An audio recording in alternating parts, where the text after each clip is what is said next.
Hello, I'm Joan Landis. Happy to be with you again. So now we're talking about relational ruptures and repair. All right, let's think about that.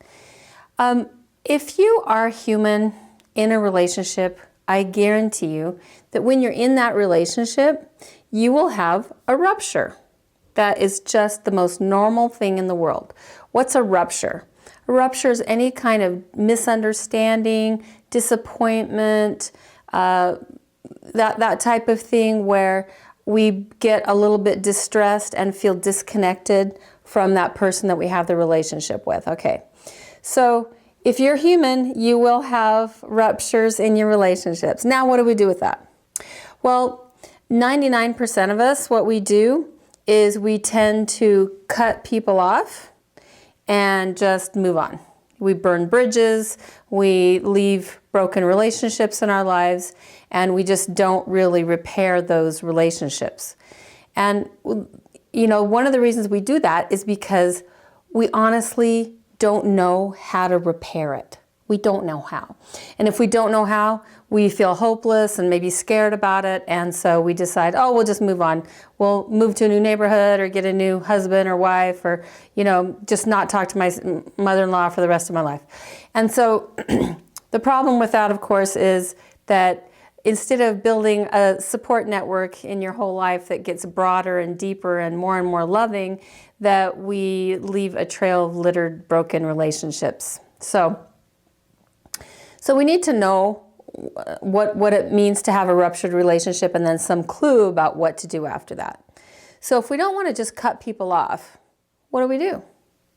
We have to go about learning how to repair that rupture. But here's the good news. If you know what to do and you're pretty good at it, you can actually strengthen your relationship so that it becomes stronger, okay? So it's almost like a broken bone that when it heals for a while, it gets this stronger callus around it to actually make the bone stronger there. And so relationships are somewhat the same way, that if we know how to repair it, it can actually increase our trust in one another. It can actually help us know that, hey, bad things can happen, but on the other side of that bad thing is actually renewed trust and a renewed relationship. So we don't have to fear ruptures. We just kind of expect them. Okay, yep, it's going to happen, right? I do have some clients that seem to put people up on a pedestal, right? They first meet them and, you know, these people are just like the best thing ever. They're just like gods. They're just like saints, you know, and they can do no wrong. But then what happens when you have this unrealistic expectation is what? Yeah, being human, they will eventually take some kind of misstep and then boom, they fall off that high pedestal and the fall is dramatic. And so we want to have realistic expectations of people and of relationships, and that is that they're not going to meet all of our needs and they're not going to be flawless and they're going to be real and human. And actually, that's a good thing. Because, you know, I get to cut you some slack, you get to cut me some slack. And that's actually very healthy. So, so understanding the expectations for relationships are very important. And that we understand that ruptures will happen if we're in relationships with people. Okay, so say we have a rupture in a relationship. Something's wrong. What do? Well, one of the first things we need to do is we need to look inside ourselves and start thinking about what was our part in that rupture, okay? It is very seldom one person totally on one side.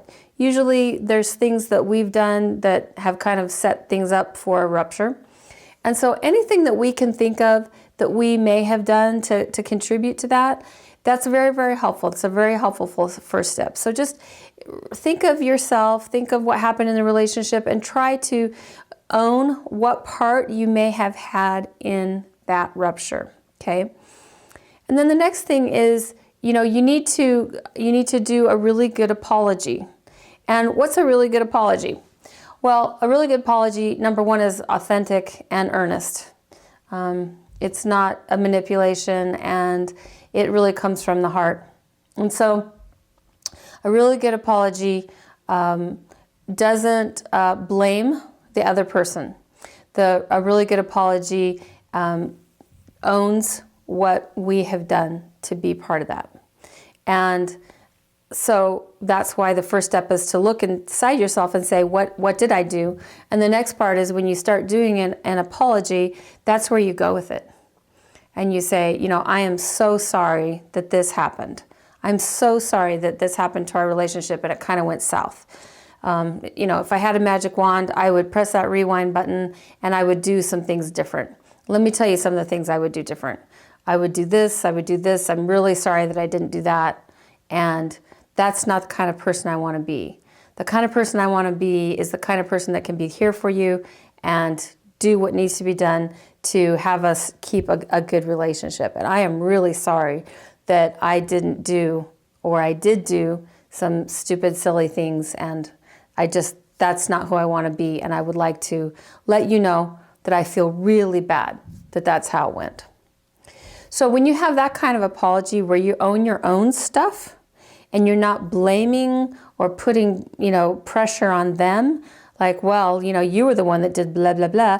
And when you do that, when you give yourself, when you actually own the things that you did, it gives that other person some psychological space.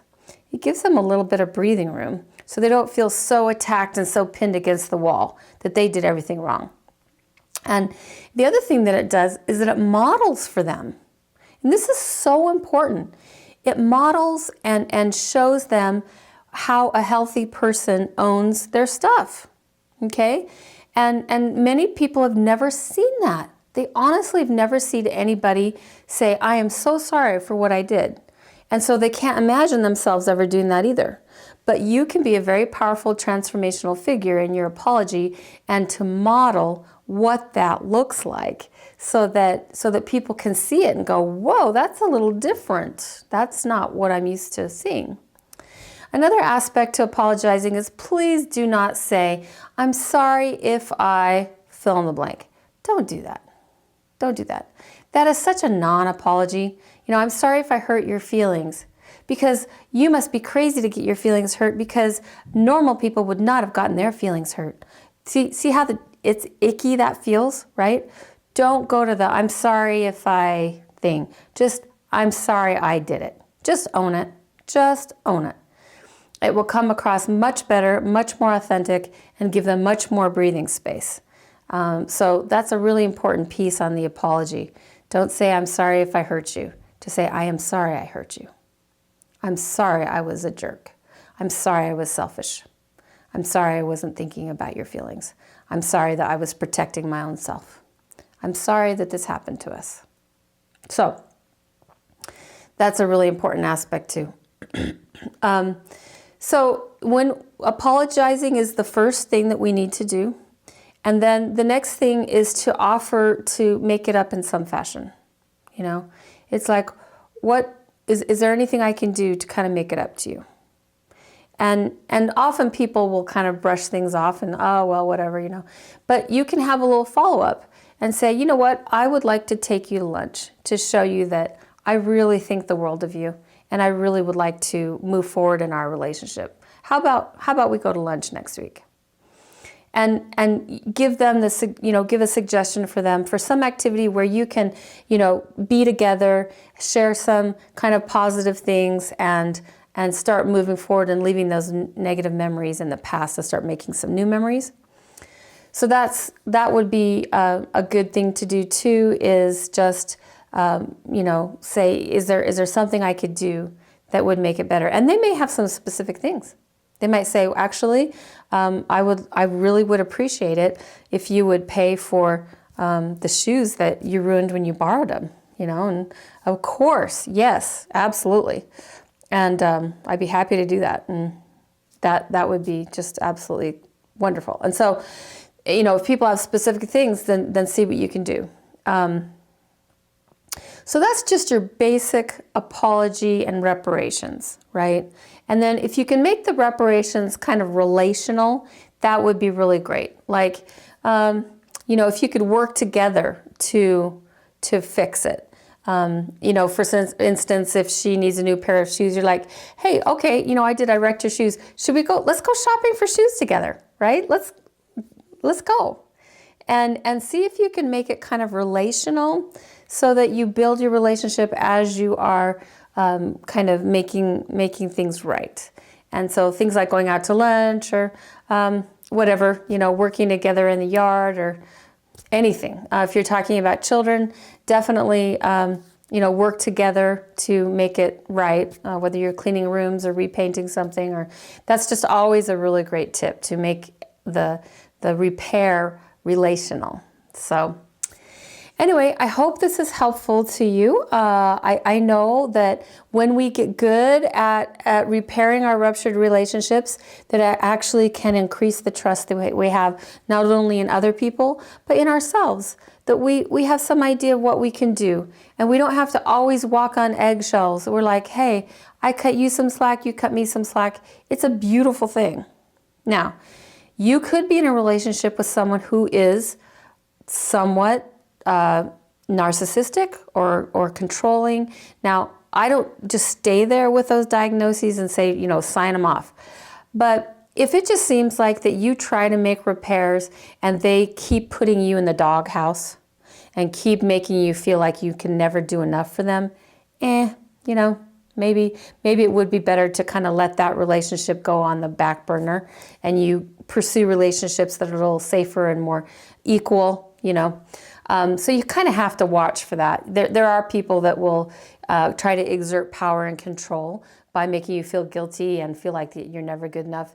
That is an unhealthy state. That's not what we're talking about. We're talking about apologizing to normal people who we've had some missteps with. So I hope this has been beneficial to you. And I would suggest that for your action item for the week, apologize to somebody.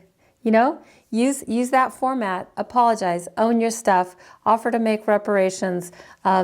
Express that you wish your relationship were better. Make a date to do something together, and just see how it works. I think you'll find that it's pretty great. So, anyway, thanks, and we'll see you soon. Bye.